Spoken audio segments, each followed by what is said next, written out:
Okay, thank you for joining today's webinar entitled Social Media for Museums and Nonprofits. We'll go ahead and get started. I'm Jeanette Rooney, Assistant Director of Local History Services at the Indiana Historical Society. Before we get started, I want to review a few housekeeping items and let you know how you can participate in today's session. You should see your attendee dashboard on your computer desktop in the upper right corner. You've joined today's webinar listening through your computer's speaker system by default. If you'd like to call in using the phone, just locate your audio pane and select Use Telephone. The dial-in for information and access code will then be displayed. You also have the ability to ask questions using your questions pane. Just type in your question and click send. We'll do a Q&A session at the end of the webinar, but I will also monitor questions as they come in. We do want to let you know that you'll receive a follow-up email tomorrow that will contain two links. One will be the access to the recorded webinar, and then another to complete a participant survey. And I'll also be sending you some additional resources and worksheets. So do we have any questions at this time before we get started?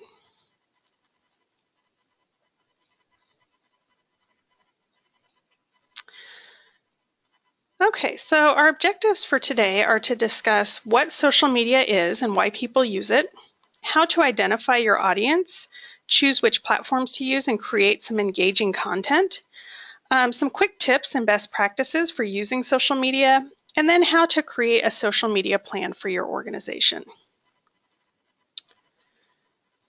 Okay, so jumping right in, what is social media? So the official definition is that social media is an electronic communication through which users create online communities to share information, ideas, personal messages, and other content. Now notice I've highlighted communities because that's really the key word here. Social media is all about interaction and sharing. So even though it's a digital medium, it's really all about the people. There are a lot of people using social media. Over 2.5 billion people worldwide use social media, and 81% of people in the US have at least one social networking profile.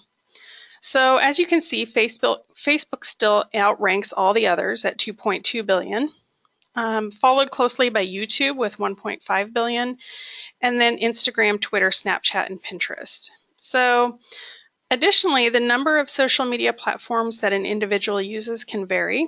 The median for the typical American is 3 social media platforms. Now, there are a whole lot more social media platforms out there, but for today, we're just going to focus on these since they're some of the most common and probably some of the most useful for museums currently. Now, each individual has their own reasons for using social media, but for most, it's probably some combination of these 4 things. So first, to stay current. You may have heard of the acronym FOMO, fear of missing out. We really like to know what's happening in the world. We want to stay current with what our friends and families are up to, and we want to stay up to date on news. And then in addition, we want to feel connected. The ways that we experience community have changed somewhat with the advent of social media, and this is a way we can feel a sense of connectedness with others. We also use social media for entertainment. So sometimes you really just need to see cute kittens or watch a video of how to make a magic chocolate lava cake or read up on some little known facts. And then we want our voices to be heard. We really want to share details of our own lives with our families and friends, and we want to share what we think about things. So where do museums fit into this mix? For one thing, we can offer entertaining content. So as museums, that's one thing that we're all about. But we can also help foster this sense of community. So after all, as keepers of our community's history and stories, we can find ways to communicate the stories that connect us and foster a sense of shared history, as well as be a place where our audience can share their own stories.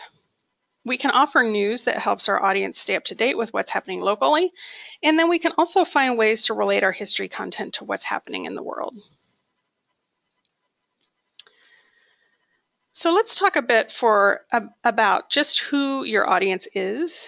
Before you can engage them on social media, you have to have some idea who you're talking to. There are several different ways you can do this. One, you can observe who your current visitors and supporters are. So who are your members? Who's visiting you? Who are your supporters? Who's supporting you financially? Where are they from? Are they mostly in your local area? Are they spread out? What are they interested in? So you can do this by collecting data through visitor surveys, online surveys, and other ways. And then look at your area demographics. You can visit this website, factfinder.census.gov, and then input your county or your city to see the demographics in your area. And get out into your community. Find out what people are interested in and what their needs are. Who in your community is interested in what your organization is doing. Then you want to find out what your audience wants. So how are other organizations like yours engaging with their audiences on social media? What seems to be working well for them?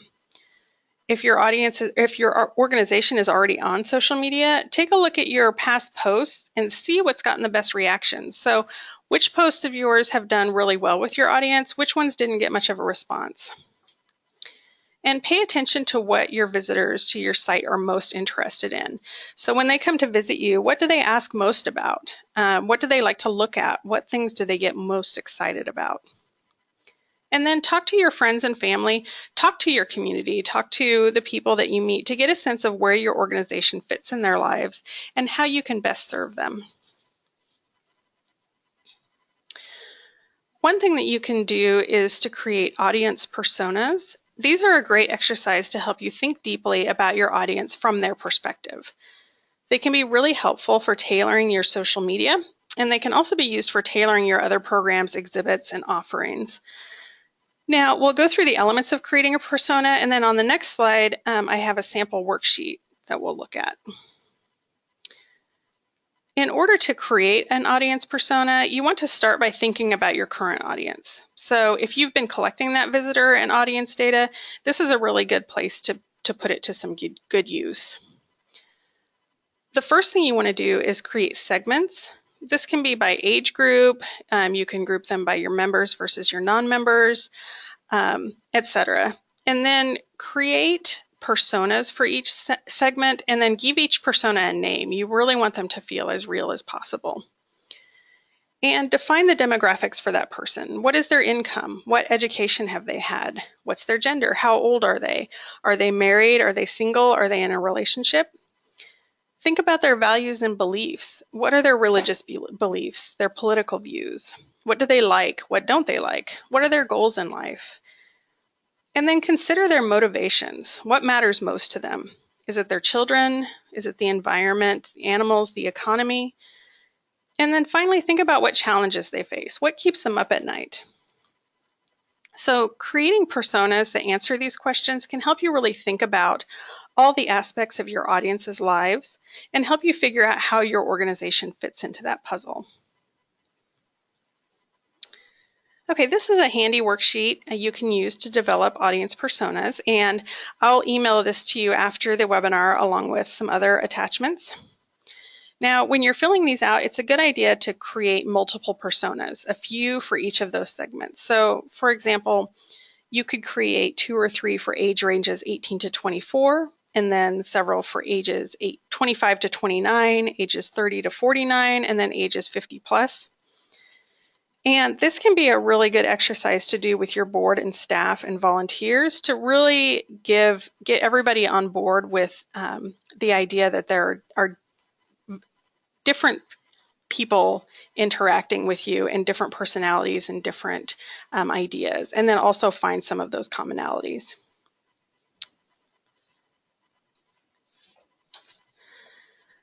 The result of developing those audience personas is that they can help you better understand your audiences and your motivations. They can help you think about the variety of people and their interests, determine which social media platforms to use, and then tailor your content. So, in other words, once you've filled out several audience personas, you can start looking for trends and see how you can be relevant to their lives. For example, if you see that a lot of your audience tends to be interested in popular culture and has a sense of nostalgia for their youth, you could create content that reminds them of what it was like when they were growing up. Or if you see across segments that your audience is feeling a loss of community and is worried about the future for their children, you could maybe start tailoring content that helps make some connections between past and present and provide a sense of optimism and community sharing. Basically, audience personas don't replace real interaction and feedback from your audience, but they can be a really good, helpful tool for understanding the variety of motivations and interests and then translating those to your social media and your other services. All right, any questions about audience personas before we move on to talking about what you want to accomplish with social media?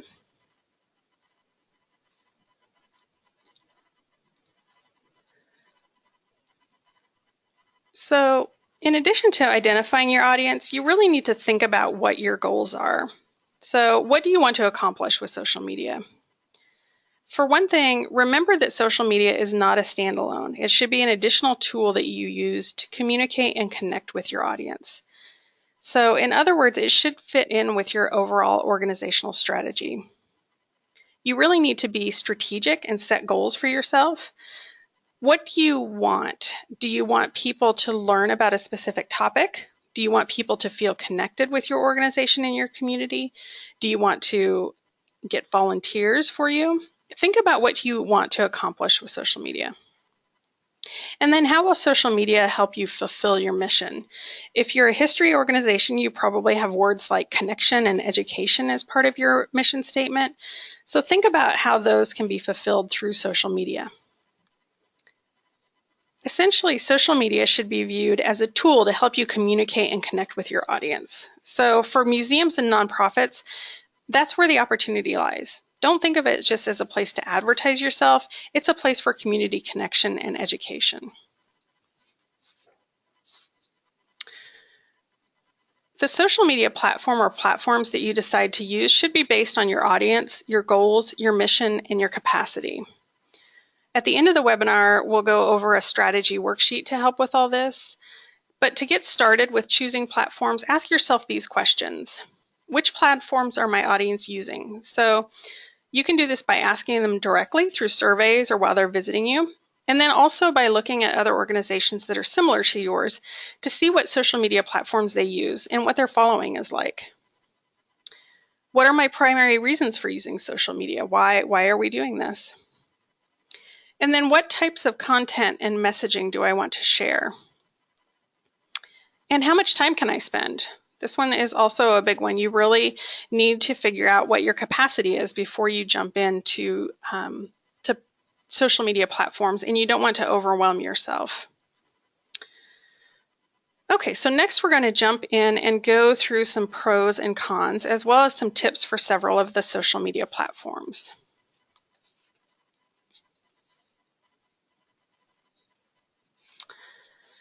Okay, we're going to start with Facebook. Facebook is still by far the most popular social media network. It's free, it has the largest number of users, and a very broad demographic. It's also really easy to use, and it works well for sharing photos, videos, and information, and for creating events and sending messages. It's also the platform that has the broadest age range, although many younger users are now leaning more towards other social media platforms. On the downside, while the potential reach is really large because of the number of users, the organic reach is subject to the algorithm, and it's a lot more difficult for organizations to get their posts seen. So essentially, Facebook uses a number of extremely complex algorithms that determine what people see in their news feed. So to use my husband as an example, he has over 3,000 friends on Facebook, way more than I do.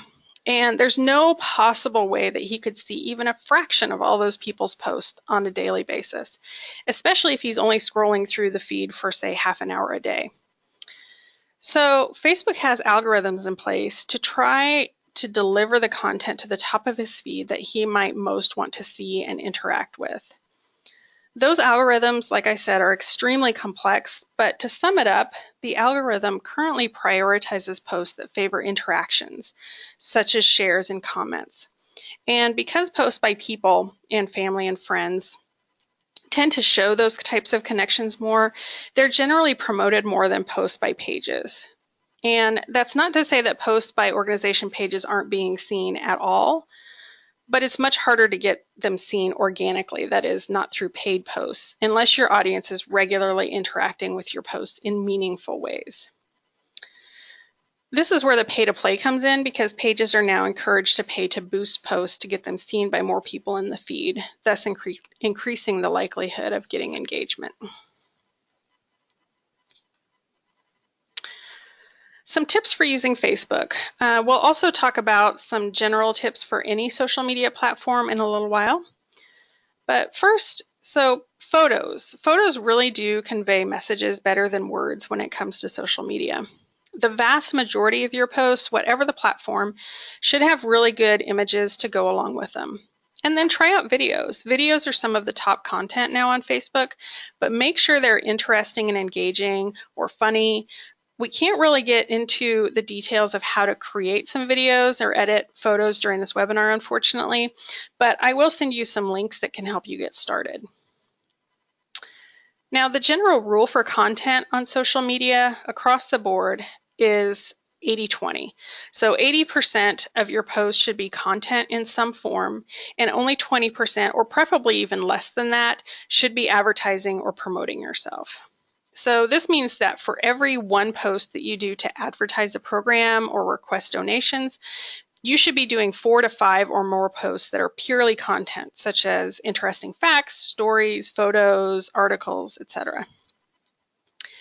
And in addition, less is more. So this is a general rule, and again, you should kind of find what works best for you, but many people will only skim a line or two. So it's generally recommended that you keep your written content to 250 characters or less.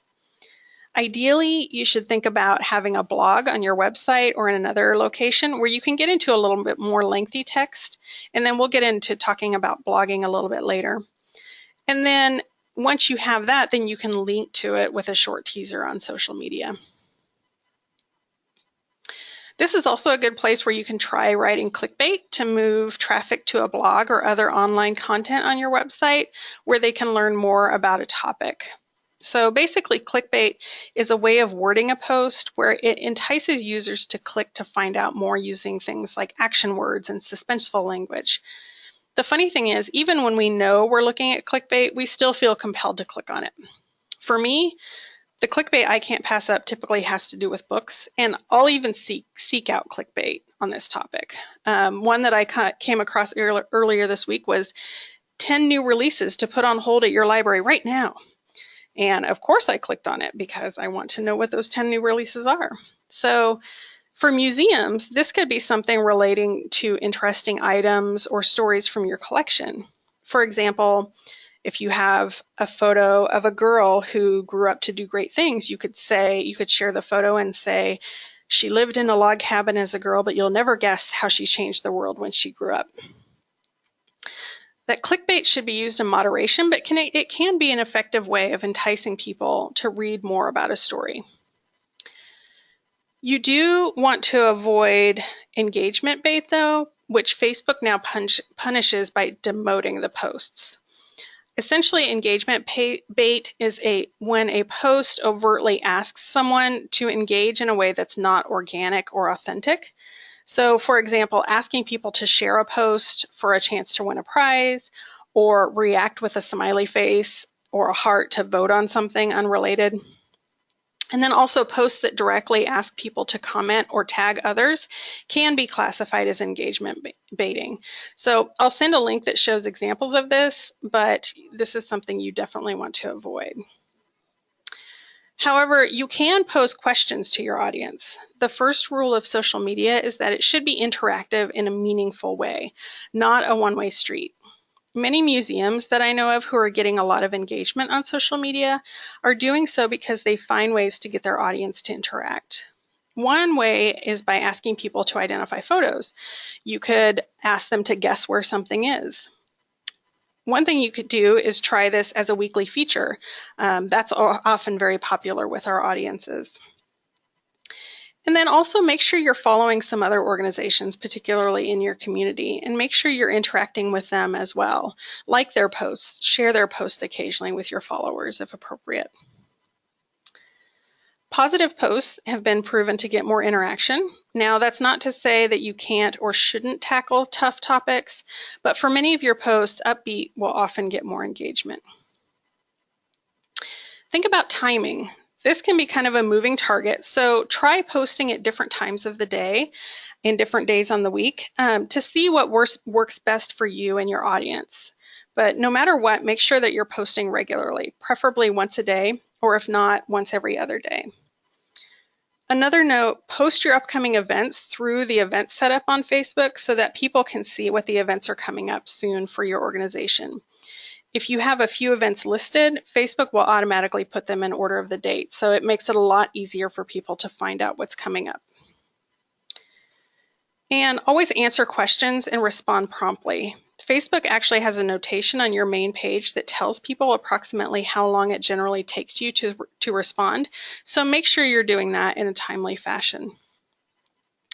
I found that having the Pages Manager app on my phone helps, so I can get notifications really quickly when someone posts, and then that gives us the ability to react fairly quickly. And finally, try boosting posts to see if it works for you. It's really inexpensive. You can try boosting a post starting at just a couple of dollars. Basically, paying to boost a post moves it up in a number of your audience's news feeds, so they're more likely to see it and then hopefully more likely to engage with it. So we've covered a lot about Facebook. Are there any questions before we move on to some of the other platforms?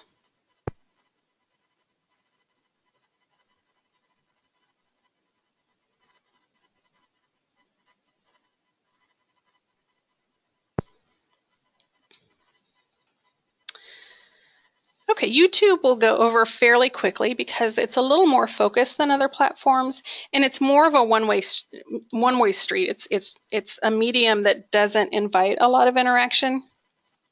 However, like Facebook, it does have a very large number of users and a very broad audience due to the popularity of video. Some of the pros, with the right keywords, videos can be found when people do a Google search, so it can increase your visibility. You can create a free YouTube channel to group your posts. You do need to have a Google account because Google owns YouTube, but a Google account is free. And then once you have created a YouTube video, you can share your posts through other platforms such as Facebook. So once you have created that content, it's really easy to share. Some of the cons, you do need to have quality videos that people enjoy watching. The newer YouTube algorithms focus on how much time any given user spends watching a particular video rather than the total number of views. So if people are only watching, say, an average of 30 seconds out of a 10-minute video, the YouTube algorithm is going to assume that people aren't as interested in that content, and then it will end up lower in the searches.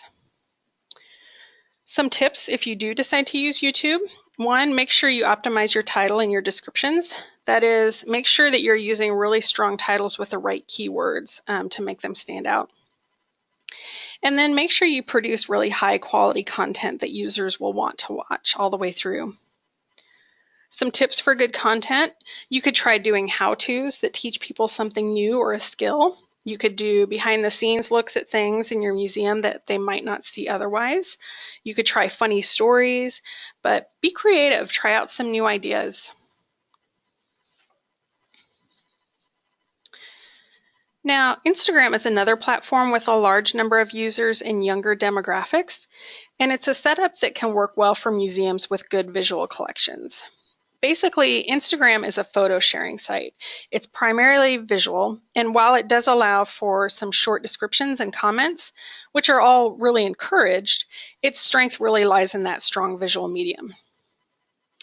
Now, because of the visuals, Instagram appeals to emotions and aesthetics. So beauty, humor, personality, captivating, instructional. Those are the types of words that describe some of the things that people really like to see on Instagram.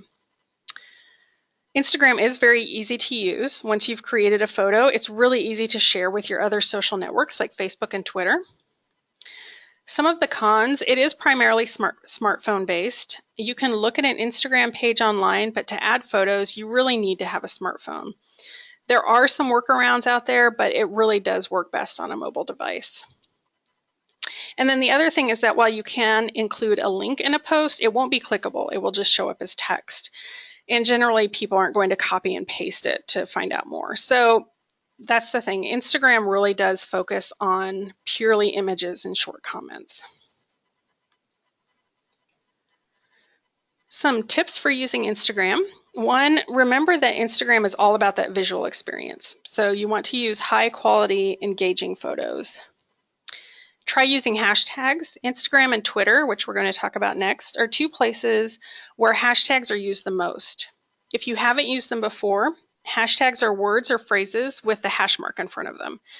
They basically are just used to group topics. So if you go to Instagram or Twitter and search hashtag museums or hashtag fun history or hashtag emergency kittens, trust me, that's a good one to look at if you're having a bad day.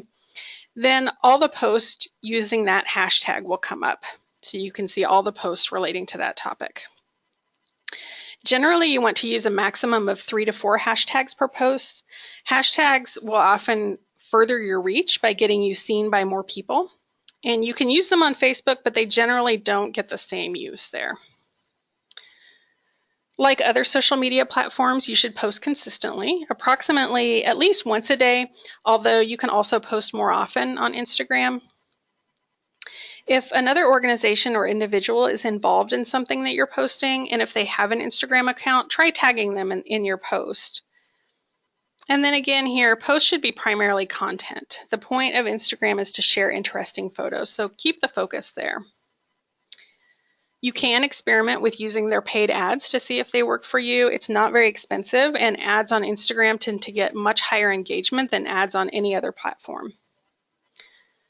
And one last note about Instagram, their algorithm is all about keeping people looking. So its aim is to deliver the content that people most want to see at the top of the feed. So like other social media platforms, the algorithm is complicated, but essentially it's all about engagement.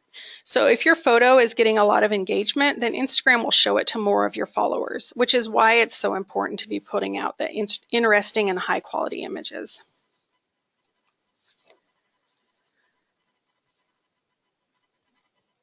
Okay, before we start talking about Twitter, are there any questions about what we've discussed so far?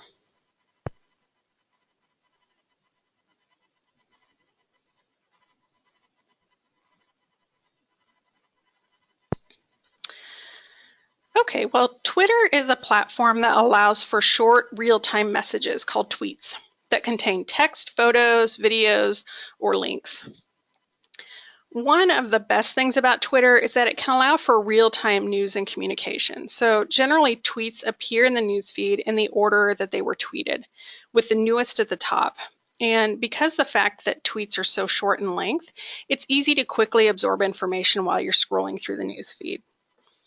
It's also easy to build your networks and communicate, and it's easy to find and join conversations using hashtags. One other nice thing, even if you don't have a Twitter account, you can still view other accounts online, and you can Google a hashtag and then see the tweets online. Two cautions about hashtags, both for Twitter and Instagram. One, before you use an unfamiliar hashtag, search it to see if it's in use already. And if so, what types of posts are associated with it? You don't want any unwelcome associations with a very different type of content from yours. And then two, if you're creating an entirely new hashtag, which is really easy to do, you just type one up and it becomes a hashtag based on a phrase or an acronym, have someone else take a quick look at it before you use it, because sometimes when words get smashed together in a hashtag, they can give the look of very different words that you might not have intended. Some of the downsides of Twitter, it is a lot to take in, and it can be really overwhelming when you first start using it. And then also, because of the volume of tweets being posted, your tweet can get really lost quickly in the news feed. And there is a character limitation more than any other platform, which we're going to talk about in just a minute. Some tips for using Twitter. Again, use those hashtags and tag others, especially if you're sharing content from them. Remember, it's not just a one-way street. So be sure to interact, like other people's tweets, retweet them, tag others, comment on posts when appropriate. Get involved. Like with other platforms, photos and videos will always help your message get across more quickly. Now, the character limit, it is now 280 characters. It used to be 140, and Twitter increased it in the past year. However, although you can use more characters, it doesn't necessarily mean that you should. I would still recommend trying to stick as close as possible to that 140 characters or less, because with Twitter especially, people tend to want to read tweets in short sound bites. It makes it much easier to scan the news feed. Post consistently. With Twitter, you can tweet multiple times a day without overdoing it, but I would say at least once a day if possible. Get to know the etiquette and follow it. Now, this is a longer topic, and I'll send you a link on it, but basically it just comes down to being polite and courteous, and then giving credit where due. And one small tip, if you've done a tweet that's doing particularly well with engagement or does a good job summing up what you do, you can actually pin it to your profile page so that it shows up first when someone views your profile. To do this, you just click at the little down arrow at the top right of the tweet and then select pin it, and it will pin it to your profile. You can also try doing a fun poll as a tweet. Twitter already has this set up, so it's really easy to use. So you can just create a poll and ask a fun question to see how your audience interacts or what they have to say about that. And then keep up with what's trending. There are themes that go around, such as Museum Selfie Day and Archives Month. So get in on those and tweet related content using the trending hashtag.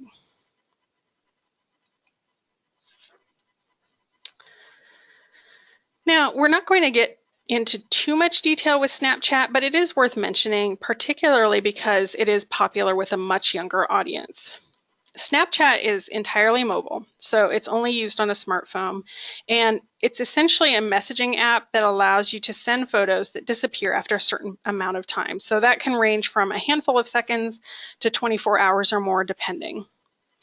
They do have lots of fun filters that users really enjoy. Some of the downsides for organizations, Snapchat is fairly time consuming. You really have to be ready to devote some time to it, to using it and monitoring it.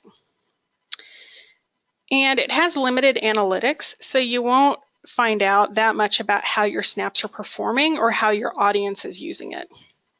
And again, it's entirely mobile, so people can't even see your account online. Everything has to be done through a mobile device. If you do decide to use Snapchat, then you want to post relevant and engaging content, just like any platform, and post fairly often.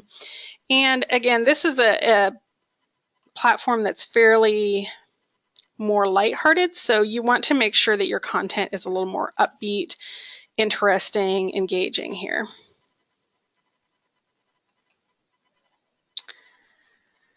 So for the last of the platforms that we're going to talk about, we'll touch on Pinterest just briefly. Pinterest is basically an online pin board that allows users to collect and organize images and information such as recipes, DIY projects, and more. One nice thing about Pinterest is that images can be linked to original sources for users to find out more information, and it works well on both a smartphone or online. For organizations with visual collections, it can be a really nice way to organize by topic on pin boards. You do need to make sure that you're using high quality images because, like other mediums, Pinterest is highly visual.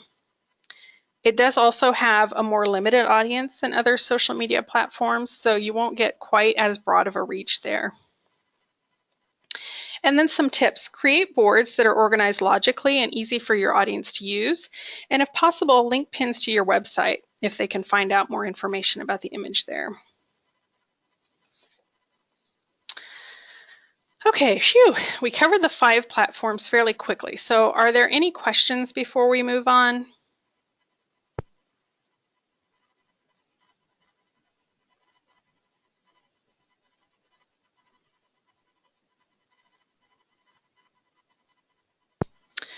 Well, let's talk about some general tips for using social media that can apply across several platforms. First, start with a strong landing page for each platform you use. Make sure that your header photo and your profile thumbnail are really dynamic and interesting, and that your profile is fully filled out, including all of your contact information. So your links to your website, your email address, your physical address, and then try to use the same handle across all your platforms. So for example, in Local History Services, ours is Indiana LHS on both Facebook and Twitter. Keep up with trends and check your news feeds. So remember, it shouldn't just be about putting information out there, but also interacting and staying current. Keep an eye on those trending hashtags and theme days. This can be done by following the right organizations that typically post on these, and then making sure to scan that news feed regularly. Try creating and posting your own themes on a regular basis. You could do a Friday Fun Day each week and post fun facts, or Where Is It Wednesday, and ask people to identify a location each week. So get creative, come up with some ideas that work for you and your audience. Then identify and connect with influencers to broaden your reach. Influencers are users on social media who have established some credibility in their particular spheres, and they have a very large following and reach. If you can find those influencers and get them to share your content, it will significantly increase your reach. So for example, if you have 500 followers on Twitter, but you get a post retweeted by an influencer that has 50,000 followers, your post will instantly get a much broader reach. It takes a bit of work to find those influencers and get them to take notice of you. You can start by following them on social media to see what they're posting. Try sharing their content on your social media sites, liking their content, and then tagging them if you share something relevant to them, but don't overdo it. You can also try reaching out to them directly to see if they'd like to contribute a blurb to your blog post or other content. And then make sure that you're putting out really good content yourself, because influencers are more likely to share quality posts. Integrate. Make sure your social media is visible in everything you do. So put the links on your website, print them out and put them in your museum, on your printed materials, everywhere. And you can try putting up a selfie station at your site, ask people to tag you in their posts, or create a unique hashtag and ask visitors to use it. And finally, be interactive. Comment on other posts and always respond to comments and questions. I'm going to give a caveat here. If you get negative comments, some of the things that you want to do, address the comments really professionally. So make sure your audience knows their voice and their opinions are heard and valued by you. And then if possible, see if you can address or correct the situation. If it gets a little heated, take it offline. If possible, have them contact you directly to try and work it out. What you don't want to do is antagonize them or escalate the situation in some way. You also don't want to ignore them completely, though, because again, you want your audience to know that their opinions are heard. And then you don't want to delete them or their comments unless they're inappropriate. If they are truly out of line and inappropriate, you can report them and then delete the comment.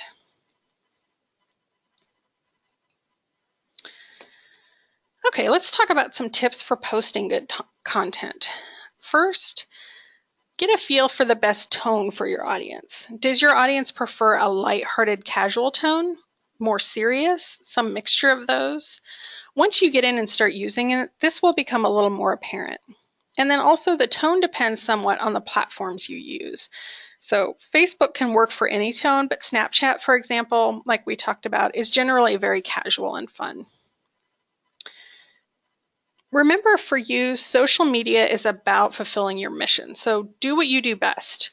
You educate, foster connections, share stories, you're a resource, show how you have an impact on your community. All these things are what you do best. And use plenty of images to share your stories, and keep your text fairly concise. Again, those photos and videos should be high quality and interesting.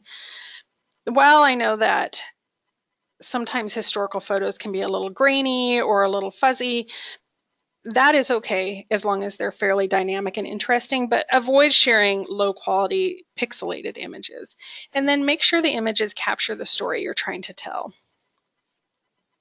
In your posts, use first-person language. For example, you could say, "We love this story about when our troops returned from World War II." Using that first-person voice gives more personality to your posts. And make it emotional. Some of the best ways to communicate involve the emotions. So make your posts funny or heartwarming or nostalgic, but always try bringing those emotions into play. Again, make sure you're using hashtags when appropriate. And you can post some questions. Give your audience plenty of room for feedback and make sure they know you welcome their opinions, their thoughts, and their dialogue. Finally, try lots of different types of content. Share tidbits and facts that your audience might know. Show some behind the scenes of what you do. Teach them how to do something new. Try some new things.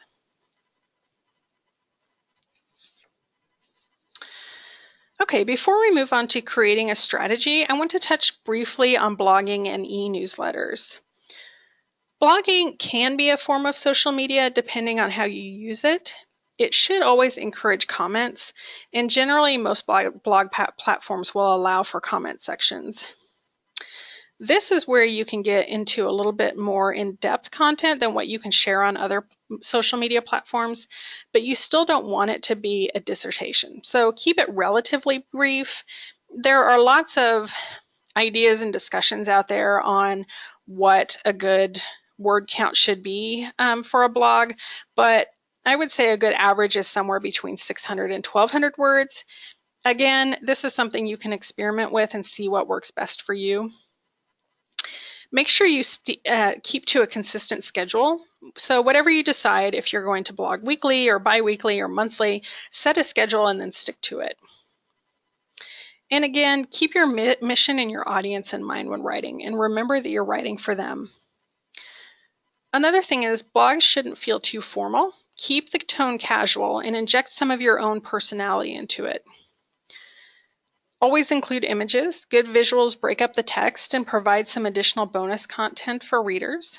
And then try different perspectives. You could have one of your volunteers write a post or someone who works with your collections. It's a really good idea to get multiple voices to give some variety. These three platforms, WordPress, Blogger, and Tumblr, are the most popular of the blogging platforms currently. There are lots more out there, however, so feel free to do some digging and see what works best for you. These three are all free and pretty easy to use, but because of the free services, they might all have ads, which you can't control. For WordPress, you can pay for a higher level that won't have ads. WordPress is really well established and has a lot of templates to choose from and allows for commenting.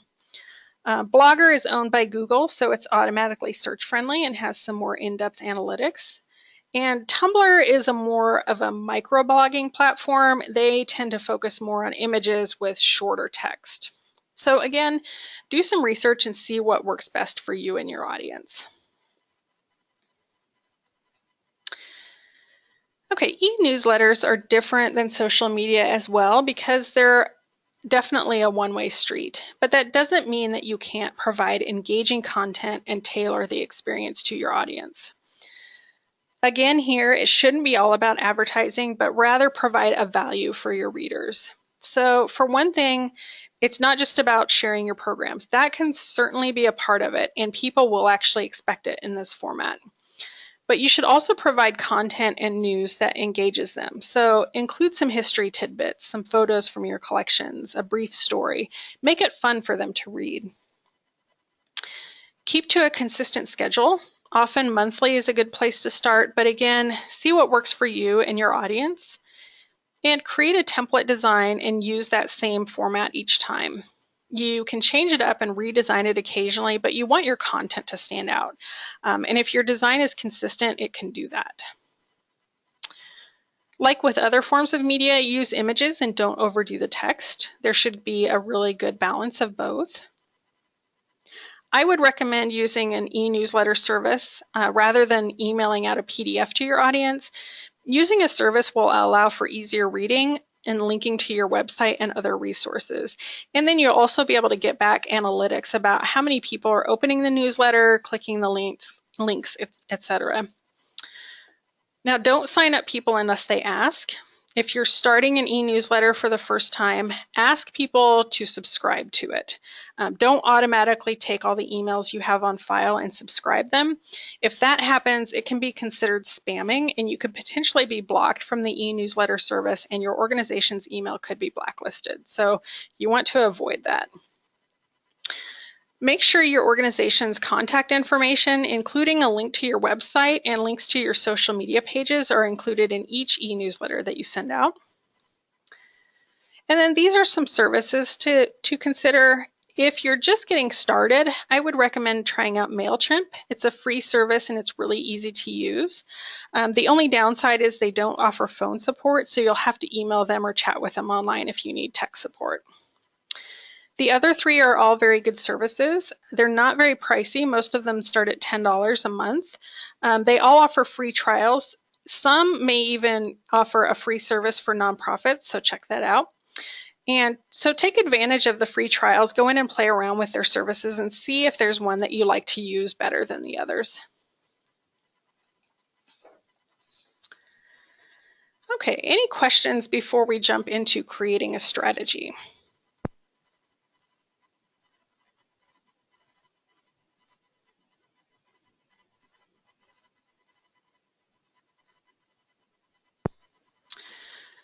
Well, these are the main points to a social media strategy. First, you want to learn about your audience. We talked a little bit about this earlier, so get to know your audience. Try creating those audience personas that we talked about. Create a plan. On the next slide, I'll show you a sample social media plan that you can fill out, and I'll email it to you as well. Create a calendar. So we'll go over this in a couple minutes as well. And then create and post your content based on that plan that you created. Finally, once you've been doing social media for a little while, examine your analytics and reevaluate and adjust your strategy and your timing and your content as necessary. And so we'll go over some things to look for in analytics. To create a plan, you want to start by writing out your mission and then pull some keywords from your mission that will help with your social media strategy. Keywords could include things like educate, connect, share, community, etc. Look at your mission to see what those keywords are. And then think about what you want to achieve with social media and write that out. And think about how you will determine whether you have achieved those goals. So what constitutes a success? How much time can you spend? How much time daily? How much time weekly on social media? Think about the time spent checking news feeds, preparing posts, interacting. Use your audience data and your audience personas to briefly describe who your audience is and what they're interested in. Then, looking at all of those things, start determining what types of content you're going to share on social media. Then, once you've done that, you can decide which platforms you're going to use and determine how often you will post. Think about what resources you need to get content going. So do you need to assemble some digital images from your collections? Do you need to put together some short stories and a list of fun facts? Figure out all the resources you need, and also who will be involved. So where do you need to get these resources from? And finally, assign who will be the point person. So who's in charge of this? Who will be putting it all together? This social media plan is a really good exercise to do also with your board and staff. You can dig really deep down and get some multiple perspectives and brainstorm some ideas to come up with a solid plan. Once you have a plan, consider putting together a calendar. Now, this is just a really rough sample. There are lots of ways you can put together a calendar. You can make it monthly, you could do it weekly, you could create a spreadsheet that actually tracks the content you plan to use and what types of posts you're sharing. It's totally up to you. So feel free to use this sample to get started, and I'll send this around after the webinar. There are some things you should be doing daily.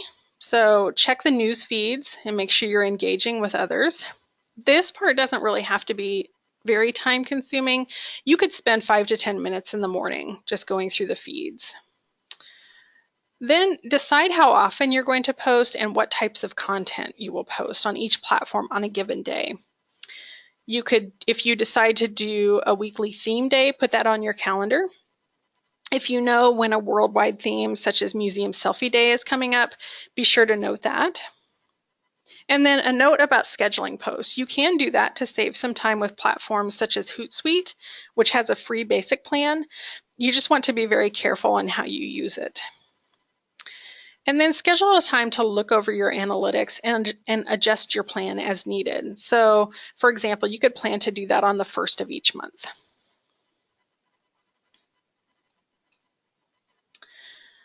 Most social media sites have some form of analytics to help you see how your site and your posts are performing.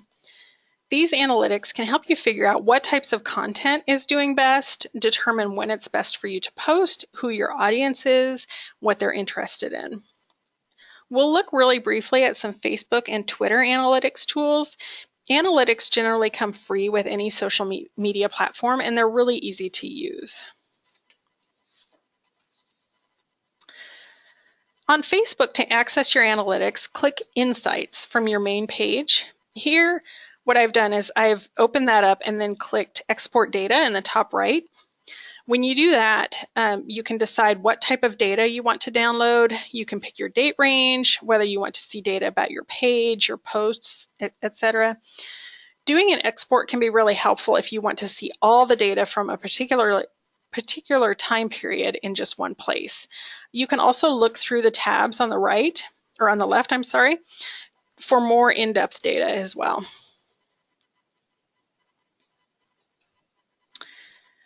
Here, what I've done is clicked posts on the left-hand side, and it shows me the times of day that our posts are getting the most interaction, as well as the list of posts below and what their reach and engagement are. So one thing I found interesting was that our highest engagement happened after 9 p.m., according to this chart. And our best performing post was a photo that was shared in the afternoon and reached over 1,000 people.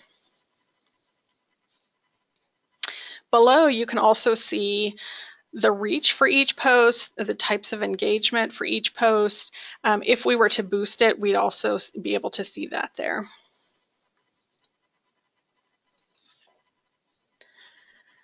For this one, I clicked People, and it shows me some demographics on our audience, including the percentages of gender, age ranges, and locations. So this can be really helpful to compare against what you know about your audience and tailor your content. So this is some information that can be really helpful for you to fill out some of those audience personas that we talked about earlier. Now on Twitter, to access your analytics, just use the drop down from your profile thumbnail at the right and then click Analytics. Then you'll land on a page that looks something like this. It gives you a lot of basic data about your performance right up front, and it shows you what tweets are performing best. And then also what your overall statistics are. So you can see how many tweets you've done, what your impressions are. The impressions are how many times people have seen your tweets on Twitter, how many times people have visited your profile page, and all kinds of things, how many followers you have. So it's a lot of good, helpful information. Now, when I click Tweets at the top, then I get to see more information about how many impressions our tweets have gotten each day. So I can compare which days and which tweets did better than the others. You can also see your total engagements, which include likes, retweets, comments, link clicks, and other engagements. And then at the top right, you can choose a date range and then export the data for that range to a spreadsheet to compare it a little more closely. When you do that, it will also break down for each tweet what type of engagement. So if you see this one that says it received 925 impressions and 10 engagements, if I were to do the export, I could see what those engagements were exactly. So it would say, for example, 5 link clicks, 2 comments, and so many page expands, things like that. So it really breaks it down for you in more detail. And then one last cool thing about Twitter analytics is that you can see what your followers are most interested in. So not surprisingly, our audience is interested in books, but what I found somewhat surprising is that our audience is also very interested in science news and business. So I wouldn't have known that, but it can help me tailor some content. So this can be another good tool to help you figure out your audience and what they're interested in.